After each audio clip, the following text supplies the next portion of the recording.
હાઈકોર્ટના નવા પરિપત્ર સામે કરજણ બારનો વિરોધ. કરજણના વકીલો 2 દિવસની હડતાળ પર ઉતર્યા છે. ન્યાયિક કામગીરીથી વકીલો સંપૂર્ણપણે અલિપ્ત રહેશે. ફોર સાઇઝ અને 75 જીએસએમ પેપરના નિયમ સામે અસંતોષ વ્યક્ત કરાયો.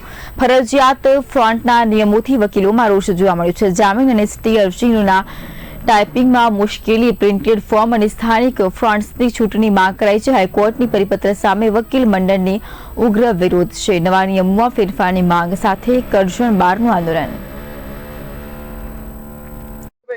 ઓનરેબલ ગુજરાત હાઈકોર્ટે તારીખ 1/8/2026 ના રોજ એક પરિપત્ર પ્રસિદ્ધ કરવામાં આવેલું છે. જે પરિપત્રની જોગવાઈ પ્રમાણે કોર્ટની અંદર ફાઇલિંગ થતી એપ્લિકેશનો, દાવા વગેરે જે છે એમાં એના જે ક્રાઇટેરિયા જે છે એમાં ફેરફાર કરવામાં આવેલા છે. જેમાં જે પેજ જે છે 75 સીજીએમ ના જીએસએમ ના પેજ, પછી એના જે અપર એન્ડ ડાઉન ના જે 2 સેમી જેટલા ગેપ છોડવાની, સાઈડ પર 4 સેમી જેટલી ગેપ છોડવાની, એ બાબતના ઘણા ફેરફારો કરવામાં આવેલા છે.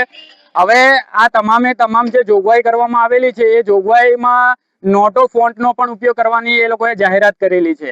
હવે મેઇન વસ્તુ એવી છે કે આ તમામે તમામ જે પરિપત્ર જે બહાર પાડવામાં આવેલો છે એ પરિપત્રની અંદર અમે તમામે તમામ અસીલોના સંદર્ભમાં કે અસીલોને નુકસાન ના થાય, સાથે સાથે વકીલોને કોઈ સમસ્યા ઊભી ના થાય એ માટે આજે આંદોલન કરવામાં આવેલું છે. આ આંદોલનનો મુખ્ય હેતુ એ છે કે આ પરિપત્ર જે છે એ પરિપત્રની અંદર વકીલોને જ નહીં, માત્ર વકીલોને જ આ પરિપત્રનો અમલ કરવાનો. પોલીસની ચાર્જશીટ, પોલીસ રિપોર્ટ એ બધા જે કાગળો છે એમને અપવાદ આપવામાં આવેલો છે. તો આ બંધારણના આર્ટિકલ 14 પ્રમાણે ઇક્વાલિટી બિફોર ધ લો, એટલે કે દરેક વ્યક્તિને સમાન અધિકાર આપવામાં આવેલો છે. તો પછી પોલીસને આ